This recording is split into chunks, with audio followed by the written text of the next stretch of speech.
$4.5 billion. That's what one man stole from an entire country. Not with a gun, not with a mask, but with a smile, a business card, and access to the world's most powerful banks. This is his story, and it's worse than you think.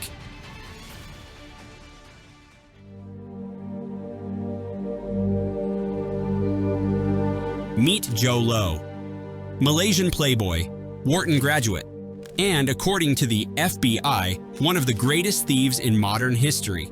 But here's the thing about Jho Low. Nobody knew who he really was. No official title, no company, no clear source of wealth. Yet somehow, he was everywhere. Bottle service with Paris Hilton, private jets with Leo DiCaprio, buying hotels like you buy coffee. The ultimate question everyone asked was, where is the money coming from? The answer? Malaysia's future. Malaysia's Prime Minister Najib Razak launches 1MDB, a sovereign wealth fund designed to modernize the country. Roads, schools, hospitals, the works. But behind closed doors, Jho Low saw something else. The perfect cover. Low positioned himself as an advisor. No official role, no oversight. Just access. Access to billions in government money that were supposed to build a nation. And then he made it disappear. Between 2009 and 2014, Low moved $4.5 billion through a maze of shell companies with names designed to confuse. Money bounced from Malaysia to the Cayman Islands, to Singapore to Switzerland, each transaction buried under layers of legitimate-looking paperwork. Manhattan penthouses, a Monet painting, a Basquiat, a $35 million private jet, a $250 million super yacht named Equanimity, which literally means calmness. The irony. But here's where it gets wild. Low didn't just steal for himself. He wanted status. He wanted Hollywood. So he funded Martin Scorsese's The Wolf of Wall Street, a movie about financial fraud, using money from actual financial fraud. You can't make this up.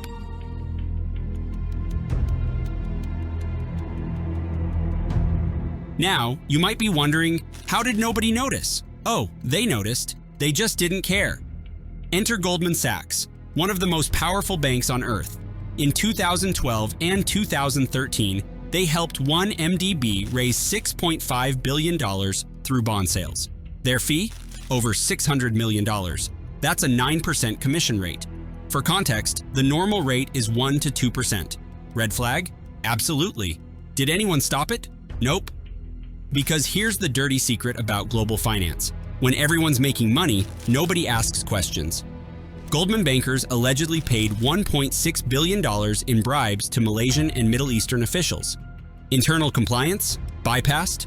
Due diligence? Ignored. The system wasn't broken. It was working exactly as designed. But in 2015, everything changed.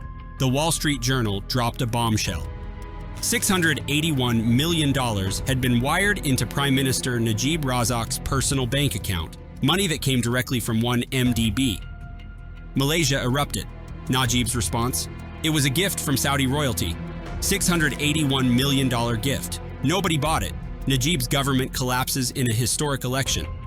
Police raid his properties and find $275 million in cash, jewelry, and designer handbags, the largest seizure in Malaysian history. Najib becomes the first Malaysian prime minister ever convicted of corruption. 12 years in prison. But Jho Low? Gone.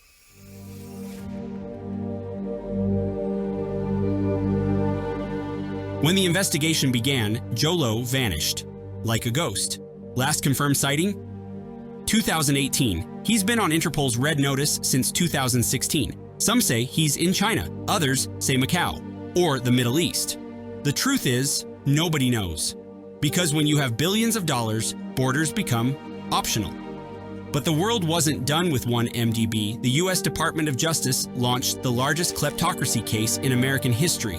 They traced money through 17 countries, seized yachts, penthouses, art collections. Switzerland froze accounts. Singapore charged bankers. The UK seized properties. And Goldman Sachs? In 2020, they paid the price.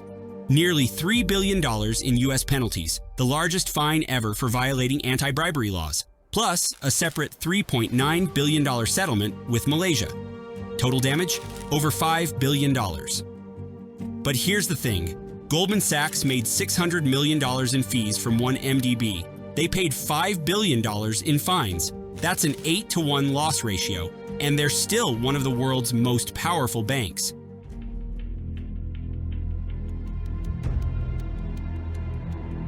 So where does that leave Malaysia? $7.8 billion in debt, bonds that won't mature until 2039. An entire generation will inherit this burden. Schools that were never built, hospitals that never opened, infrastructure that exists only on paper. The money was supposed to be theirs. The one MDB scandal proved something terrifying. The system isn't designed to catch people like Jho Low. It's designed to enable them. Because corruption doesn't wear a mask anymore. It wears a Rolex. It carries a business card. It has a table at the most exclusive clubs. It speaks the language of opportunity while stealing futures. And the scariest part? One MDB wasn't unique. It was just the one we caught. Right now, somewhere in the world, there's another Jho Low, another scheme, another government fund being quietly drained. The only difference? They haven't been caught yet. Jho Low stole $4.5 billion and bought his way into the Hollywood elite. He partied with celebrities while Malaysian families went without. He's still out there, still free, still spending money that was never his. And until we fix the system that made him possible, he won't be the last. One MDB, the man who stole a country. If this story opened your eyes to how the system really works, hit subscribe, because this is just the beginning.